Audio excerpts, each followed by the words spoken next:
Tēnā koutou katoa te whānau, ko te tūmanako ke te ora pai koutou I tēnei wā, ko J1 Korea hau, he uri no Ngāti Maniapoto me Waikato. Ngā mihi whānau ko Sarah Chaser hau, no Ngāti Porou me Tūwharetoa. And we also have 3 tamariki, and just like you, we are in lockdown in our whare as well.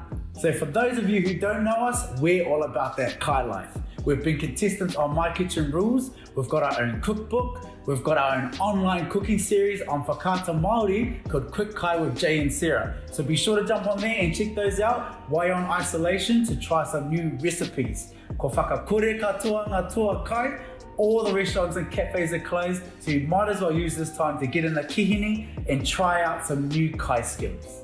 Tautoko, ko koutou hoki tāne mā. Now on that note, we thought it would be useful to share some content with you all about kai and kotaitanga. You know, things you can do as a whānau. But first we want to kick off with some kai tips. Now the main thing that we've been getting asked across social media is, what kai can my whānau eat to build up our immune system? So let's start there. Now over this period, we need to be focusing on building up our immune systems, and that all starts with kai and what we're feeding our bodies. Ai, he ori te tō tinana ki te waka, so think of your tinana as if it's a waka. If you're feeding it the wrong petrol, coolant and oil, what happens to your waka? The motor gets stuffed. So in your case, your motor is your puku and your immune system. And if you're not feeding it the right kai hauora, he kore taki katoa tō tinana. Your tinana is no good. So we need to stay nourished to be able to fight off any illnesses. Bugs and viruses thrive off weak immune systems, whānau, so it's time to take action and accountability for our hauora. Tēnā me kōrero tātou mō ngā kai hauora. So when we're cooking our kai, we like to add legumes like chickpeas, lentils and beans. They're a great source of protein and carbohydrates. Ka whakakiri ngā puku o te whānau, it keeps the whānau fuller for longer, plus they're affordable. Also adding fresh herbs like mint and coriander, spices like curry, chili, turmeric, garlic and onions, all are packed full of health benefits and loaded with flavour for your kai.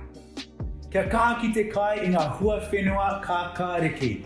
Bulk out all your kai with lots of leafy greens, whānau. We're talking about things like spinach, lettuce, cabbage, silver beet, anō hoki, te pūha me te wātakrihi. They all have lots of vitamins and minerals, fibre, which is good for your puku.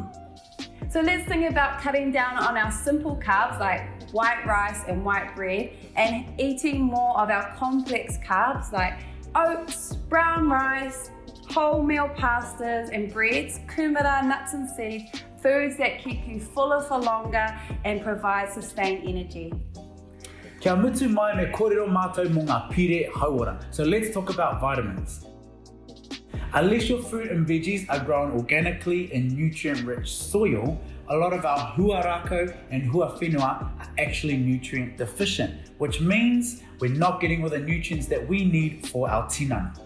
So what we do is take extra vitamins to ensure we're getting extra nutrients that our kai may be missing. But the one thing we focus on is taking a multivitamin and vitamin C, vitamin D and B12 to help build up immunity. But before you take anything whānau, please consult with your doctor first. Ko te wawata I ako koutou I etihi paramo pai mo tō hauora. Hopefully you got some good health tips from today. And if you've got any of your own, be sure to comment them below.